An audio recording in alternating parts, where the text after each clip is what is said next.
What up, Speak Your Life family, and welcome to today's episode. Not only is this the 20th episode, but we are excited because we have a special guest, a very special guest. What you probably already know about Christian Taylor is that he's a two-time Olympic champion, but in our conversation that you're about to hear, we discuss his 2020 Olympic journey, but we wanted to honor him with today's episode as the 20th episode in honor of what would have been the 2020 Olympics. Obviously, with the pandemic, they're pushing it back till next year. So without further ado, here we go. Yeah, so the humility, as I said from before, the humility comes just from the kids I work with.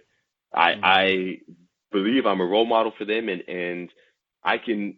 Yeah, the first question years ago when I first started the program, the most popular question was, "What car do you have? How big is your house? Blah blah." And I'd say, "I don't have a car. I'm renting an apartment," and they would say, "Yeah, but you won the Olympics. You must have money. You must have." And I said, "Yeah, one doesn't always have to equal another."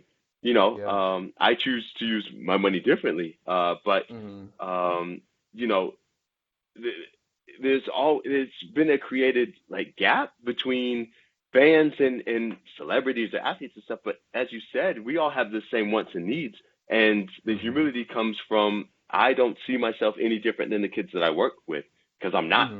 I was once somebody looking up to somebody and saying, "Wow, one day I want to be a Usain Bolt, a Michael Phelps. I want to be a Michael Johnson." I would watch Mike Tyson fight and be like, I wish the world would watch me compete like this. But at the end of the day, I mean, they've all had problems.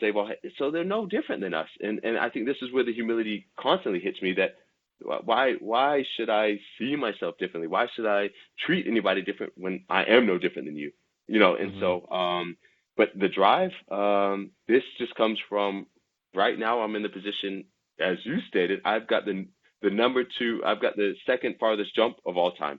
I don't have the world record, and I don't want to be in the number two position. No one's going to remember that when I finish. They're always going to say the world record holder is this, and that's not my name right now. So for me, this is what drives me. I'm extremely grateful. I consider myself very blessed to have reached the distance that I have, but at the end of the day, I'm the second person, and I want to be in that number one spot. So that's what drives me every day. I'm Andre, and this is the Speak Your Life podcast, where we talk about everything as it relates to education, careers, values, mentors, and anything to do with purpose.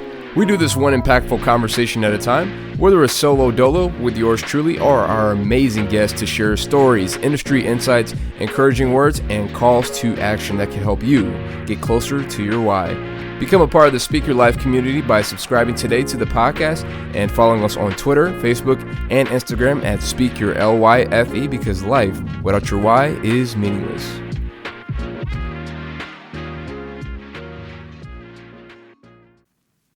Today's guest is from my hometown of Fayetteville, Georgia, where he was a legend at our high school track team. Shout out to Sandy Creek.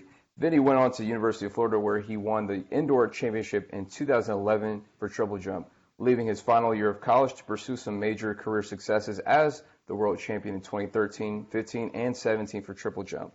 And to top it all off, he won gold medals in London 2012 and Rio 2016 Olympics for triple jump, scoring the second best of all time in this event. He has also recently just launched the Athletics Association, a new union which aims to give elite track and field athletes greater say in the future of the sport. His most recent win happened last month, returning and graduating from the University of Florida with a bachelor's degree. Please welcome Christian Taylor. Thank you. Nice job. Yes. Well done. Yes, sir. So thank you so much for, first of all, thank you for joining this podcast. It's cool because, one, I'm a fan, and two, it's cool to have my first Sandy Creek alum on here. So nice. Well, appreciate that. Yeah. Obviously, it's good for hometown love, but I'm glad we could finally connect. And I know we've been trying this through the holiday season and everything, but this is the best way to start a new year. So thanks for your understanding and making this happen in the end.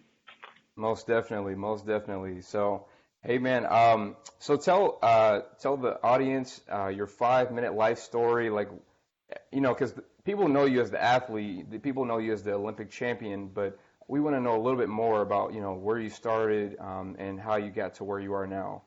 Yeah. So as you said, I'm from Fayetteville, Georgia, and Georgia's just always had my heart. until I went to the University of Florida, and then I just became really Florida. I mean, there's 2 seasons in Florida, like we have Yeah. spring and summer. We don't have a winter, Hmm. and so that's always really nice, especially for training. But just outside of that, Hmm. I just don't do the cold.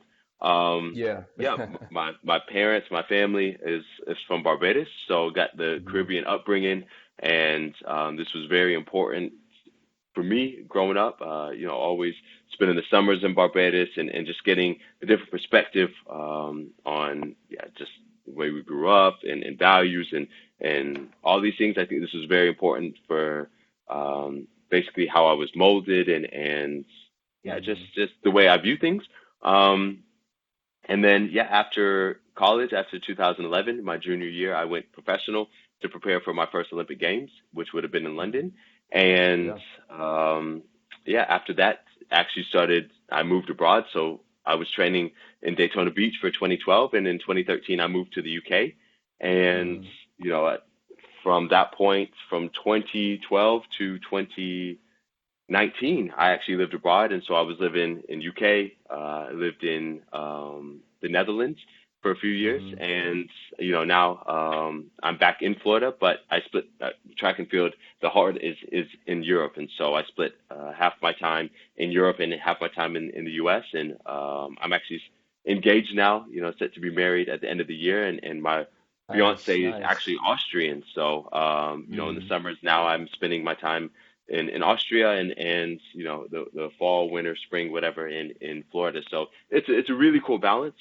But outside of the track world, I'm very passionate. I'm very motivated and encouraged by the youth and giving back to the next generation. And so I do a lot of work. For the last 7 years, I've been working with a nonprofit called Classroom Champions, and it's basically Hmm. taking Olympians and giving life lessons and building relationships with kids in low, um, basically lower, socioeconomic areas and just showing them that, if you have a dream, if you have a passion, don't let the environment dictate, the outcome and, you have Hmm. every right to be a president. You have every right to be an Olympic champ. You have every right to be whatever you wish to be. Don't Yeah. allow what you see around you or your circumstances hold you back from that, and so a dream is a dream Mm. regardless of who it's coming from, and so this has been so special to me because of course this program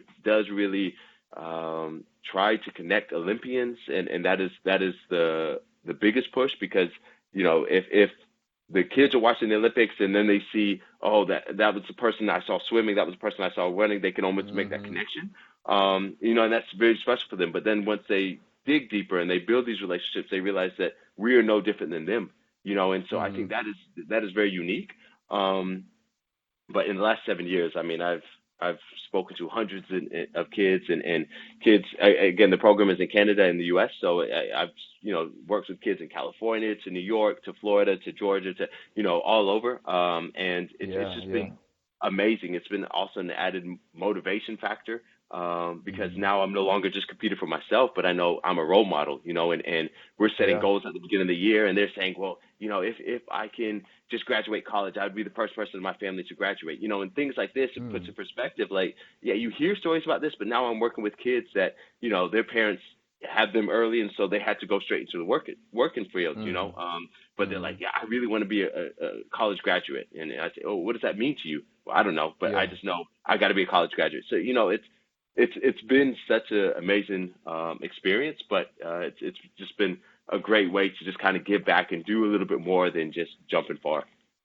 Mm. Wow, man, I didn't even know that. That's really cool. That's really Yeah. awesome that you do that because there's so many people out there that achieve great success and they maybe don't take the time to think outside of themselves or get outside of themselves to invest in other people, invest in the future because the next generation is always going to be the ones that are going to be taking care of us and the Right. next servicing roles, and so we have to pour into them. We have to realize that they are important assets to uh, life after our time of being in careers and our time of Right. being in society, so to speak. So, man, so to get more back to like about you personally, because I know you ran track obviously and you play football too at Sandy Creek. So any Yeah, other I sports? tried. I tried football.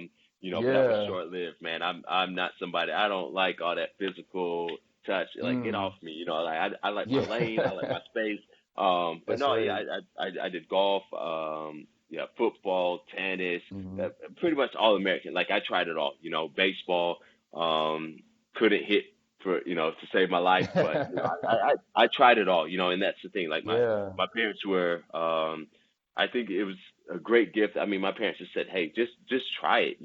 Don't knock it before you try it, and Hmm. find out if it's for you or not." And for baseball, I think I did one baseball camp, and I was like, "Yeah, this is not for me." So it was Yeah, just. But the thing yeah. is, at least I can sit back and be like, "Well, I gave it a shot." I didn't just knock it Dude. because of something I heard or something like. So I really tried it all, and yeah, I think you get to learn about yourself, through these things. So. Hmm. Yeah, I also realized doing the team sports was not for me. I played Hmm. soccer pretty much all my life also.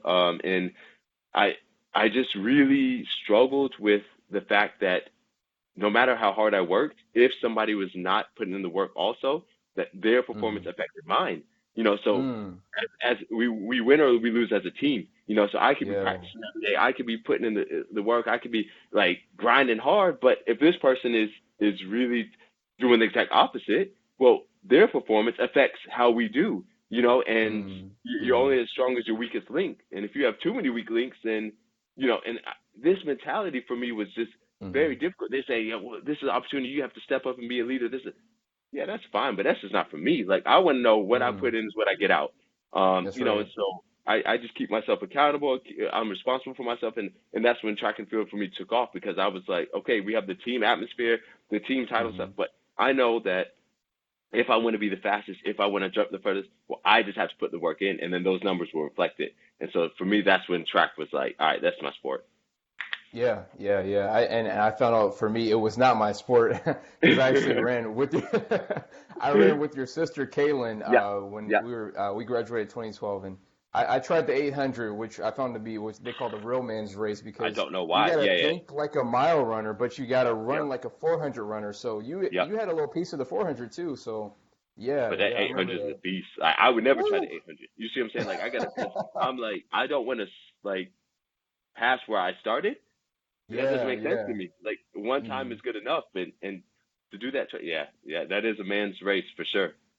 Oh man, but yeah. So walk us through that moment where you went through all these different sports and your parents encouraged you to try everything and anything you could, and walk us through that moment where you got to the point where you're just like, I found the one, I found my true love.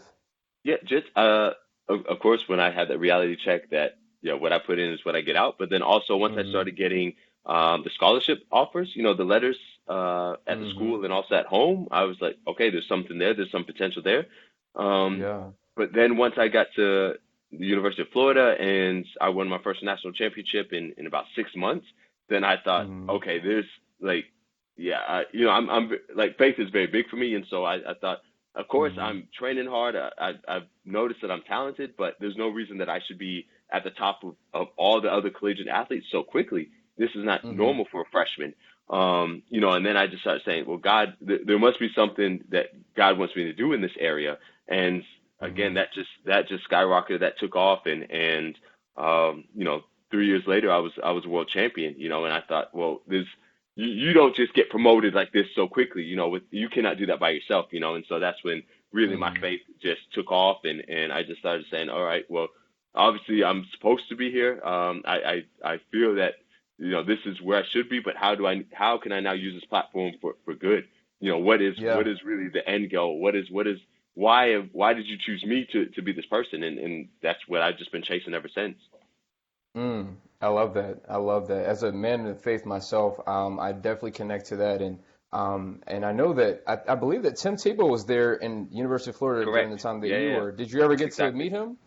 Yeah, yeah. So all the athletes, I mean, we all do football, basketball. We all eat together. We have a lot of Yeah. same classes, things like that. So yeah, I was really at the University of Florida at a phenomenal time. I mean, we had two national Yeah. championships when I was there. Woo. I remember Joakim Noah. So I mean, college was crazy. When that. teams are winning, the city is. because in Gainesville there's nothing else but the university, so the That's true. town was really just bumping. And it Hmm. was a good time to be at school. Nice, yes, yeah. That unfortunately that was the time that you guys beat my Ohio State Buckeyes in football. So, Yeah, but then y'all took our coach, so I think we can yeah, call it even. yeah. I guess so. We did take a national championship out of him. So, Right. yeah, I guess you're right. You're right. Yeah, So, y'all got Urban, so come on. I guess we're thankful. So, Right. but yeah. But yeah. So, just being in a circle of athletes, and if you don't mind me asking, like, just when you met Tim Tebow, how was the interaction? Like, um, I don't know, like, Yeah, I mean, at the end of was the he? day, when I was there, he was just another student athlete. Like, Yeah. of course, these athletes. I mean, because I mean, to say the same thing, I was at the college also with Aaron Hernandez. So it's almost, yeah, Yeah, you yeah, have yeah. both extremes, but at the end of Mm-hmm. the day, we are all Yeah. just student athletes. We go into class together, Yeah. and what you do on a Saturday, what you do on a Friday, for basketball and things like that, yeah, it's special, and we could say, yo, like, great job this weekend or something, but we were Yeah. just classmates, Exactly. and so I did feel for people like Tim. I did feel for the Joakim Noahs because their campus experience was a lot different. If they would Mm, go on a bus, then you would see just a bunch of people flocking to get on the bus to take the selfies, to yeah. take these pictures and things like this. But in the class Mm-hmm. or when we were dining, because again, the athletes just had very specific dining halls, and so then it was just very casual that I could sit next to the Pounceys, like Mike Pouncey Mm-hmm. and all this. And yeah, now everyone sees them in the NFL and stuff like this. But for me, we were all just sitting in a dining hall. Yeah. So I think Yeah. it was a very unique experience. Mm-hmm. Yeah. And so and at the end of the day, people are people, like you said. And so that's good that you guys were. I think, it's good to have that mindset whenever it doesn't matter if you're meeting somebody that you looked up to as an Olympian or anything like that. Like, people are still people, and they That's it. still share a lot of traits. Like, they want love, they want to laugh, they want to live. And so, Exactly. I love it. That's I the love core. that. So, Yeah. yeah. And so you seem like, just watching interviews and stuff like that, you seem like one of those people. How do you maintain that drive, that confidence, but also maintain the humility, being in the limelight? Yeah. So the humility, as I said from before, the humility comes just from the kids I work with. I Mm-hmm. I believe I'm a role model for them, and I can. Yeah, the first question years ago when I first started the program, the most popular Mm-hmm. question was, "What car do you have? How big is your house? Blah blah." And I'd say, "I don't have a car. I'm Oh, renting an wow. apartment." And they would say, Mm-hmm. "Yeah, but you won the Olympics. You must have money. You must have." And I said, "Yeah, one doesn't Mm, always have to equal another. yeah. I choose to use my money differently. But Mm-hmm.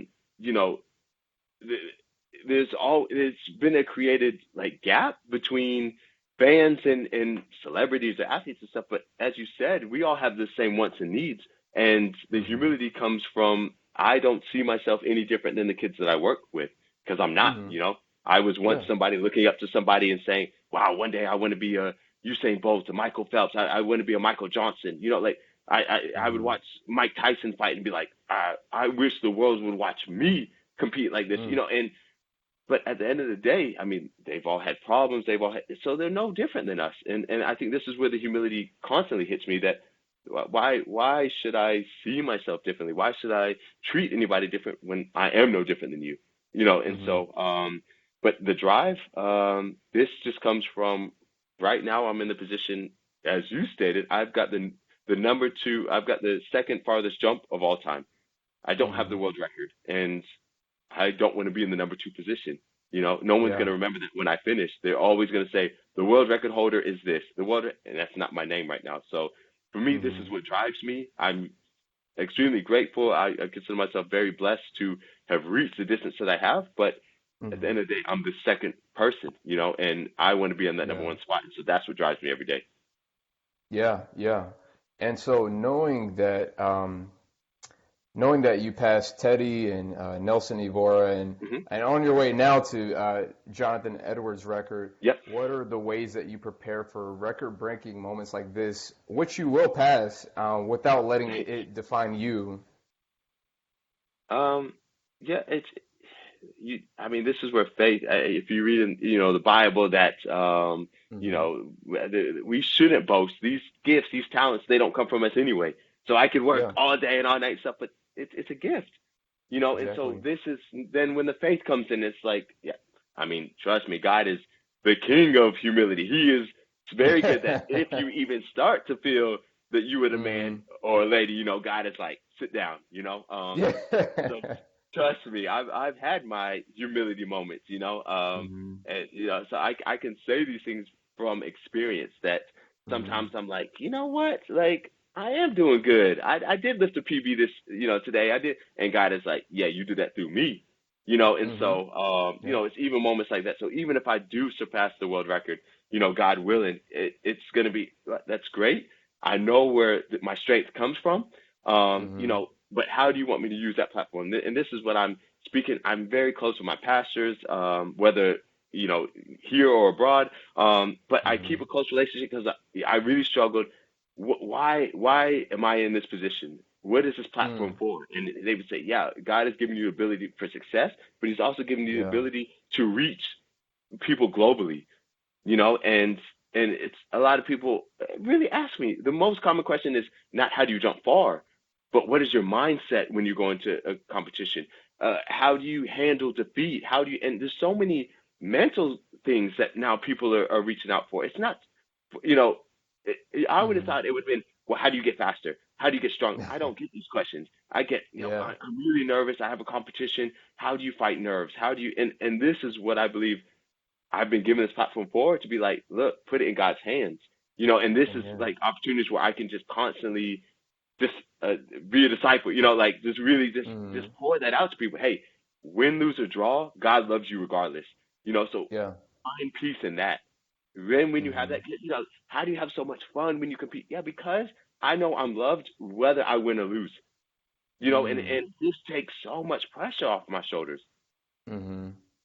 I agree. I agree. And I like what you said earlier about how he's like the king of humility. And I heard this quote that says there's two kinds of people in the world. There's people who are humble and people who are about to be humbled. So that's I like that one. That is a I good one. love I love that quote. I heard it in devotional one time on campus, Wow. and I was just like, man, that's so true. So it's important. It's important to have, and it keeps you level-headed because sometimes people get so focused on their past successes that they Right. can't even focus on like the here and now, like what's in front of me. And there are moments where maybe people need they need time to slow down. They need time to just allow themselves to be distracted. And I always think about Jefferson Bethke. He has like a podcast with John Mark Comer, and it's about like just decreasing hustle and just going so fast and just start going at a slower pace because sometimes you need distracting moments. You need to be distracted in life as Jesus was and many other Absolutely. great Yeah. people. Like and I wouldn't even call them a distraction, but the kids are a great way to just think about it that way and just the way that you've maybe slowed down and you're not so, oh, I want to be in a fast life, I want to be in a, Right. just want to move so fast. But I'm not judging anybody, and everybody has a different lifestyle, but this is what you've chosen. This is your Right. lifestyle, and so that's very, commendable, respectable. So Oh, thank I definitely, I admire that.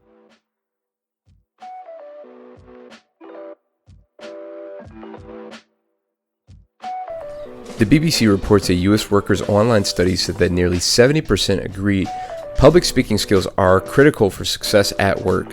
Maybe you are a student looking to become a prime candidate for that internship, or might I say full-time position, or maybe you have already been in the job market for some time now and you just want to stand out amongst your coworkers looking to get that raise you feel like you've been passed up for too long now. Go to speakyourlife.com/private-lessons. That's speakyourlyfe.com/private-lessons. Again, that's speakyourlyfe.com/private-lessons to become a better communicator tomorrow by signing up today.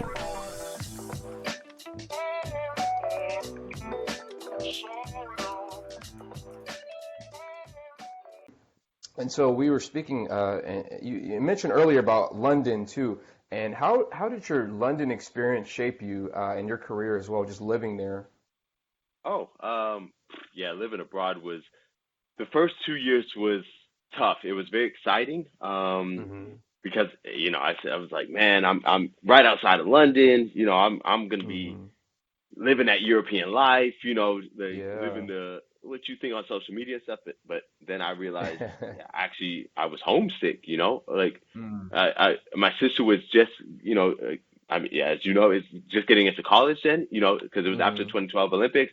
You guys just Yeah, graduated high school, and it was like, well, college that's around the right. corner, and I was like, dang, man, like my baby sister's going to school. Like now she didn't even have me to just be like, hey, like let me just come through, let me just chill with you, let me bounce some things off you. And so Hmm. I felt so distant because I was also 5 hours ahead.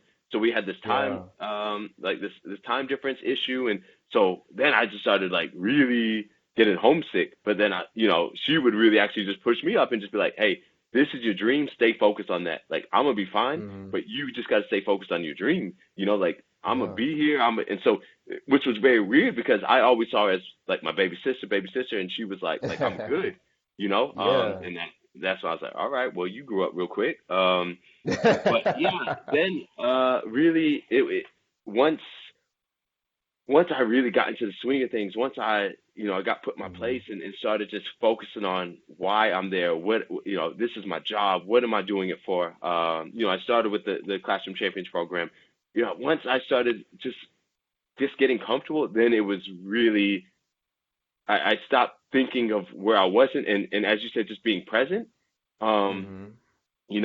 and once I just sold into that, bought into that, uh, everything changed. Hmm. I started to train better and live better, and Yeah. because I felt away from everything, it actually again made me strengthen my faith. Because Hmm. I no longer had the distractions. Before I was very comfortable and my friends were here, my family was here, but then I felt like I was in the wilderness. I just felt by myself. Mm. And so I was like, Hmm. all right, well, to find that peace, again, that is when I found the church that like I call home, all that stuff, Hmm. and so all these things happened, but yeah, the first 2 years was difficult.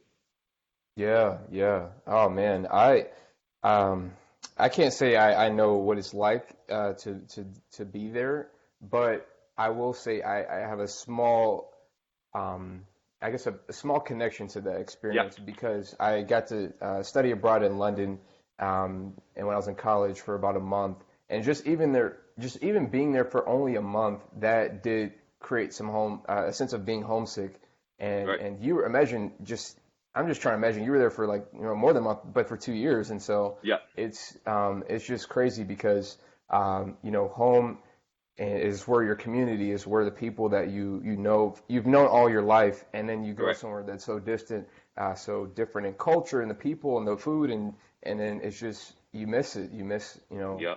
your roots. So, but I guess would you say that it helped to shape who you are and just become mentally Oh, stronger, just being able to? absolutely. That mental toughness really came from this period. Um, yeah, I mean, so I didn't even realize the advantage I had. So when I was going through the NCAA system, for me, this was just the next stage after high school. Like that's in the U.S., that's just what we do. But Hmm. over there is no system. It's either you go professional after high school, you go to university, or you just get a job. And I was like, Mm. well, yeah, but in university, you guys, there's no system set up that they compete against each other, if that makes sense. And so I thought, well, Interesting. I don't understand how do you guys grow from that. And they're like, well, this is why people sign contracts right out of high school because there's no gap. There's nothing to almost ease that gap Mm. for Europeans. And so they were so fascinated by the NCAA system. They were so fascinated about SEC and Big 12, and so they could not understand. But for me, this was the norm. And then I realized, wow, actually having this experience was advantageous when I was competing against them. Having the Hmm. experience of training day in and day out at such a high level with really the cream of the crop, Mm-hmm. It really like they would just watch me train. And so all these things help mold me to the person I am today, whether mental toughness or just I did not even realize the gifts I had until somebody else pointed them out. Mm. They would say things like, "Wow, like so you knew Tim Tebow?" And I'd say, "Yeah, like I saw him every single day." Man, Yeah. what was that like? But for me, this was not. This was I see so many. I could name athlete after athlete after athlete that is Yeah. Yeah. professional swimmer, professional Ryan Lochte was swimming at the gym Yeah. same time as me, and they're like, "Are you serious?" But for me, I did not see this as anything because I said, "Yeah, this is what college sports is like. Every school can Mm-hmm. say they have somebody, and so really this helped mold me to who I am now." Mm-hmm. Yeah. Um, and so I remember being there. Like, how do you know how far you were from like Russell Square area? Because that's where actually I stayed. No, no, no. But I That's wasn't okay. actually like in London. Like I was two Oh, hours okay. north of London, so I was No, really okay. in the middle of nowhere. So that is when I Oh, say so when I you're was far, in the far. wilderness. Yeah, yeah, yeah. Like to get to London was 2 hours by train. Oh, So wow. yeah, I was in the Yeah. outskirts. Okay. Okay. So yeah, scratch that. Yeah. All right. But yeah, yeah. So now, you talked about being thinking and just being mentally prepared for this 2020 hmm Olympic Games in Tokyo. How do you prepare for this one differently than any previous game before? yeah. So I don't even look at it as an Olympic year. Yeah, for Hmm. media and social and all this other stuff. Yeah, it's great to talk about Olympic Games, World Championships, but for me, Hmm. I have a goal, and Yeah. I know I cannot do the same thing I did the last previous years because I didn't reach that goal. So every year it's just comparing what you've done in the past and finding a way to fine tune that to switch that up to get a different result. Um, Hmm. I've got experience, under my belt now. I've got momentum behind me because I'm the reigning champion.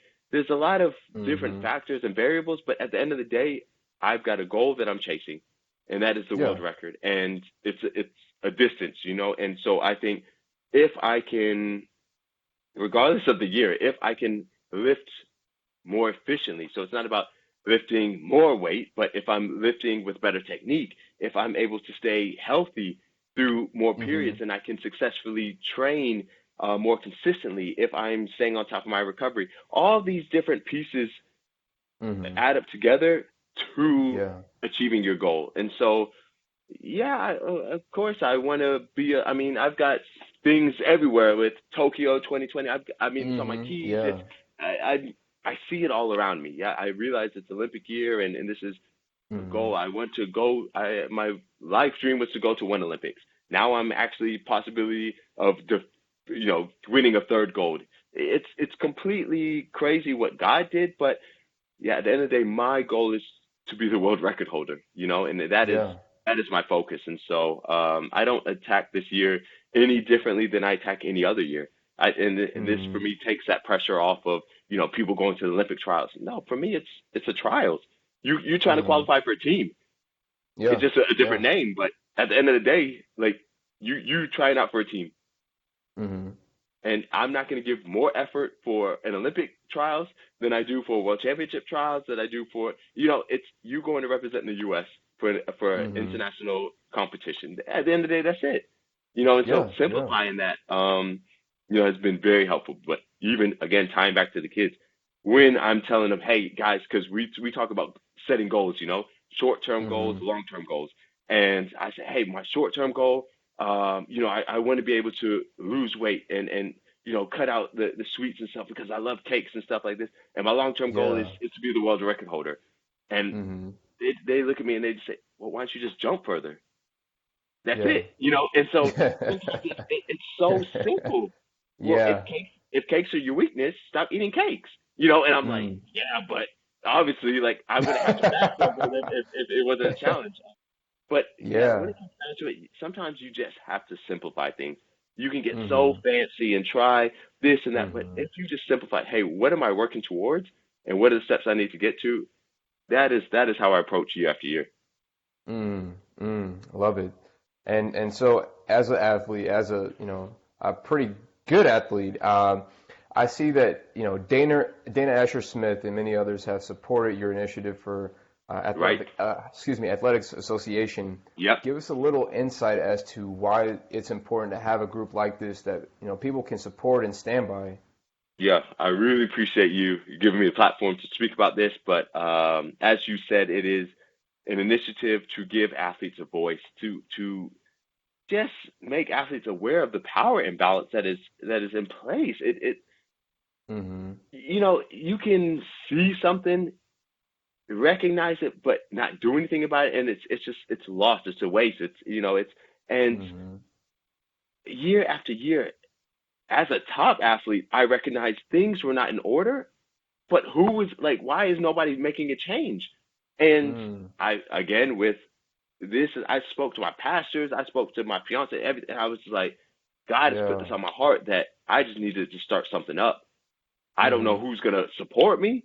I don't know, like, I Yeah. don't know who's Yeah. gonna have my back. Maybe I'm just a clown out here, but this is just on Mm. my heart. And if the Holy Spirit is telling me go for something, like I do it. Like there's so many times, like really, God has been like, hey, just go pray over this person. Hey, give that person $1. Like, uh, go give that person a word of encouragement. I can give you Mm. like crazy examples of what God has just like pushed me towards. And every time I did it, they like it's always just been a breakdown. Like you got no idea what I've been going through. I Mm. really needed this. I needed to hear that. I really received that. Blah blah. Blah. And so again, with the association, like I was just constantly looking like, when is somebody gonna step up? When's somebody gonna step up? Like Mm. That was we all you. sitting around the table, like complaining. When's somebody Yeah. gonna do something? And God was like, yeah, you feeling so passionate about it because I've called you to do it. And I was like, Exactly. nah. You know how it is. It's like God pushing you towards something, you like, nah, not now. You know what I'm saying? Like, I'm not Mm. qualified. Like, Mm. I know somebody that's good for it, and I'll Yeah. support it, Yeah. but I'm not trying to be in the spotlight. And Yeah. again, I was just praying over, talking to my pastors, talking to my fiance. We were all praying over it and stuff, and everybody was like, "CT, it's you, like you, Mm. you." And I'm like, man, I ain't trying to hear that. Like, I'm about to get married. Mm. I got the Olympic Games coming. Like, we all got so many excuses, yeah. And Yeah. they were like, you are connected. You're going to get the support. Just put something out there. And I was like, nope, Mm. no, not now. And eventually World Athletics put out, things saying events have been removed from the Diamond League series Yeah, and, I remember reading more that. changes and stuff. And I was just like, I'm not going to even go to another table and sit around and just talk about what's wrong with the sport. I'm just going to do it. Yeah. And I reached out to a few athletes and I was like, look, I'm just gonna let you know this is like the effort that I'm trying to put out. You can stand with me or not. Like no hard feelings. I respect you as an athlete, but if you do, I appreciate the help because if I get your support, it's gonna be heard, louder. And everyone was like, yeah, CT, I got you. And I couldn't Yeah. believe that everyone like bought in. And so I was like, all right, I'm gonna go for it. So I made a social media post and put it out there.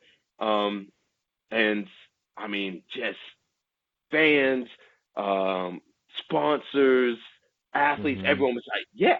I mean, people from outside the sport were like, absolutely. Like, it's about Yeah. time. Like, we do something. And Mm. I just Mhm. thought, now I regret not doing it, earlier because I'm like, Mhm. man, I Yeah. wasted this time. How did I let it get so far? And I mean, I've had really a close friend of mine, Jeff.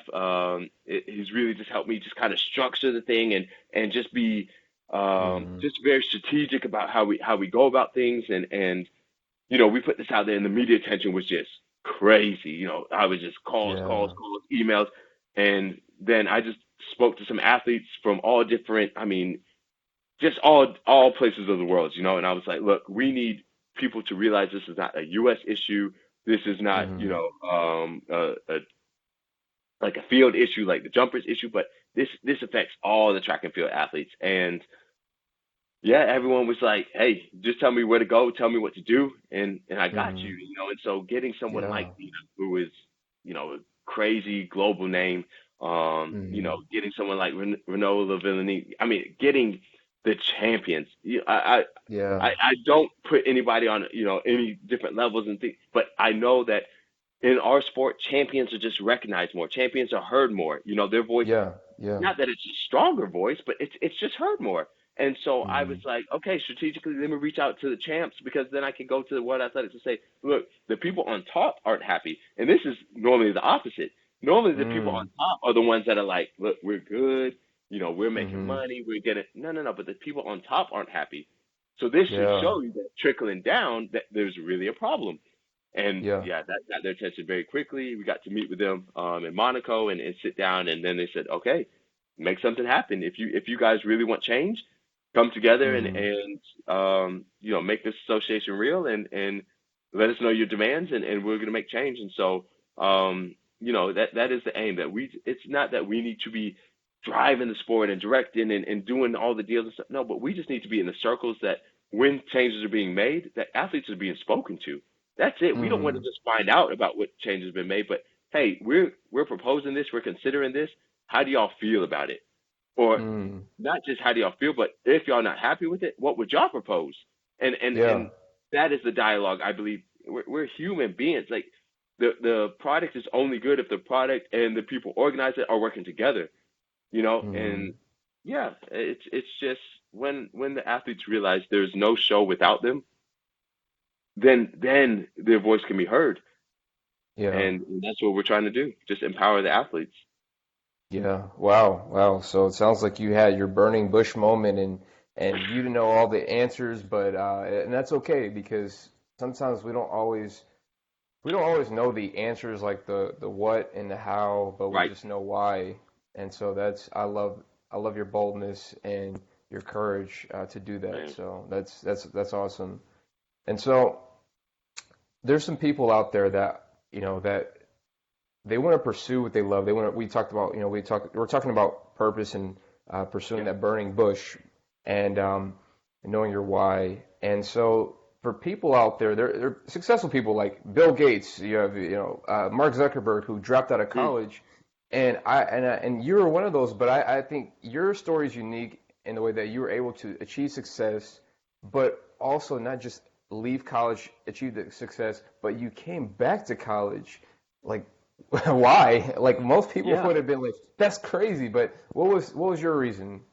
Um, I'd like to say I promised my mom and I made this, but to be honest, I Hmm. always want to finish what I start, and I Yeah. did 3 years at the university. I had basically one and a half left, and I thought, Hmm. why? I'm gonna, I cannot run forever, you know. Yeah. Yeah. I I love the sport and I want to do it as long as I'm loving it. But at the end of the day, there's life after it. And Hmm. in this world, if you don't have this paperwork to show that, hey, I completed something, because every time I Yeah. fill out anything, they're saying highest education level, and I'm saying Hmm. some college classes or high school diploma, and I'm thinking, what if I'm eliminated just for this, and even now having a bachelor's is it's almost like having a high school because everyone's got a bachelor's now. So it's like now I have to get Yeah. a master's, Yeah. and it's like, all right, so now I'm already thinking what master's program I'm going to get into because but it was me just thinking forward that I cannot jump forever, I cannot run forever. The Hmm. sport has been extremely good to me. I've traveled. I This sport has been tremendous. Like I got nothing but positive things to say about how blessed this chapter of my life has been. But at the end of the day, it's a chapter. The page will Hmm. turn, and I don't foresee myself being a coach. I don't, I love the sport, but that's not my passion. Hmm. Mentoring and doing things like this are very near to my heart, and I would love to continue that. But actually, being in the track and field, an agent, a coach, and things that's not where my heart is. And Hmm. so it was just going back to finish that for me. Yeah. Really just saying, Yeah. hey, I started it. And I want to be able to, I've got the frame. I want to be able to just hang that up and be like, look, I completed what I started. Yeah.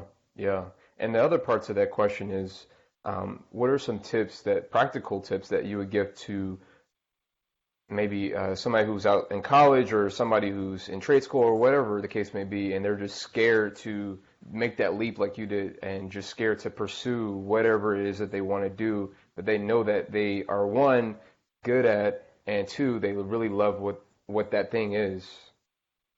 It's yeah, it's scary. Like I'm not, I can't say that taking these leaps of faith are it gets better. It doesn't. I had to take Mm, a leap of faith with the association. I didn't want to do it. I openly was like, God, I hear you saying I'm called, but I don't want to do it. So mm-hmm. trust me, like I don't have the answer. I wish somebody would tell me. So if you're doing a podcast and somebody's like, I got the answer, please let me know. But Mm-hmm. all I would say is if you love it, you're gonna find a way to make it happen. Yeah. My life was so busy.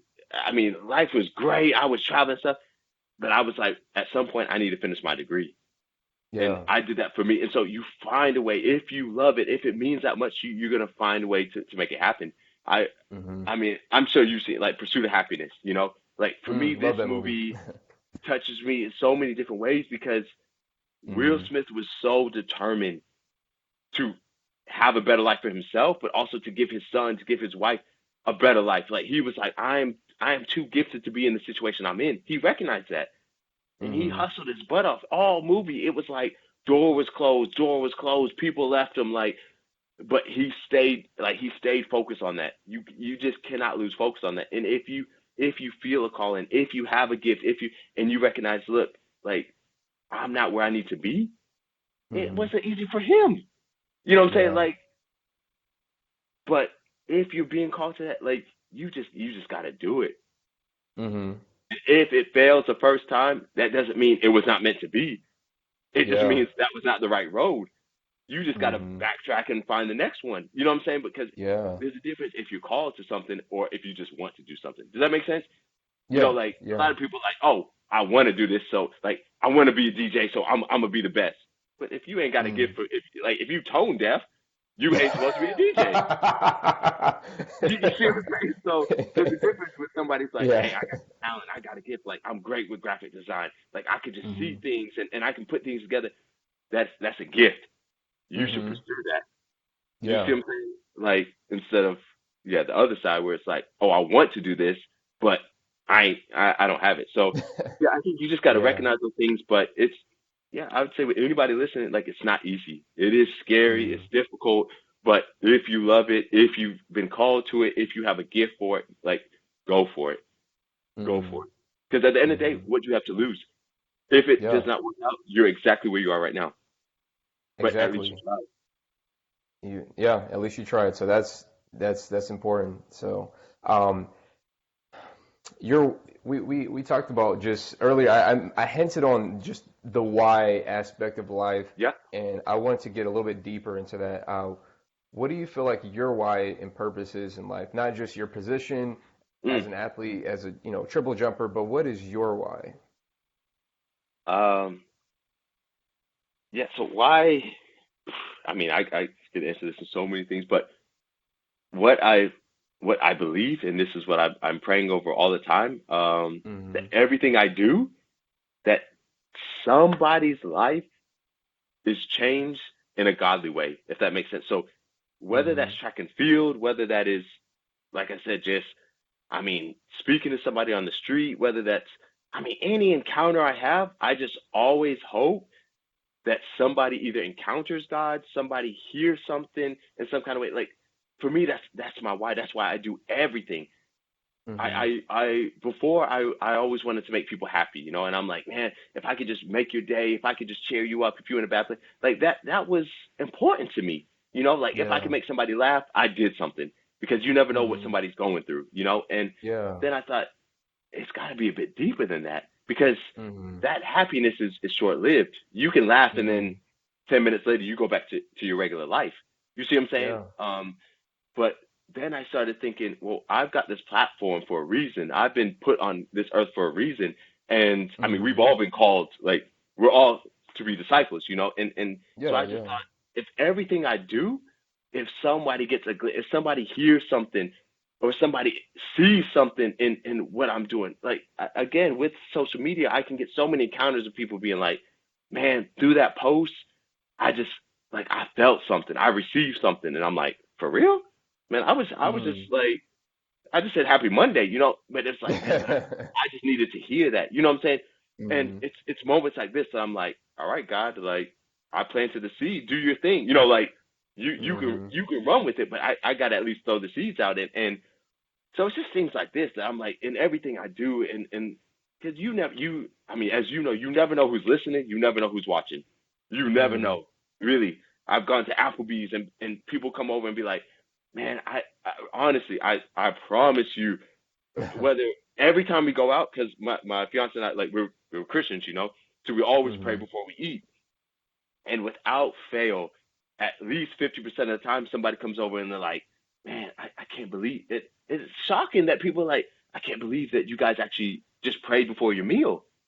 But they're not shocked that we prayed before the Mm-hmm. meal. They're shocked that we did it publicly. Does that make sense? Mm-hmm. Yeah. But we don't do it to be seen. We do it because we're Mm-hmm. like, dear Lord, we are starving. Thank you for this food. Bless the hands, the people in the back that made it. Like we were. So sometimes we are ready to eat, where we just say, Mm-hmm. hey, thank you for this food. Yeah. But yeah, like when it comes to that, it's just crazy that everything I do, that's my why. That people see God through that. Mm-hmm. Yeah. That's great. That's great. Um and so you talked about just knowing that, you know your why. You know that you are on this earth beyond just being an athlete. Right. And so I look at life as a house, and so that's the analogy that I like to use. Life Hmm. is like a house, and you know there's so many things that take to construct the house. And what does your house stand on? Outside of the things that you may have already mentioned, along with faith, along with love, along with Yep. family. What would you say as a pillar or a value that your house stands on? Relating to the foundation of it all. I outside of faith, I can't think of any, because for me, everything Hmm. always goes back to that. Like Yeah. I really I I cannot think outside of that, because I would say, but this is how the center of everything. Everything I do, I want it to be centered around that, and it's not to be too Hmm. godly or too, but it's like, Yeah. why would I base my life on anything else? Does that make sense? You know what I'm saying? Hmm. So I'm like, yeah, in the Bible it talks about building a house, like do not build your house on sand.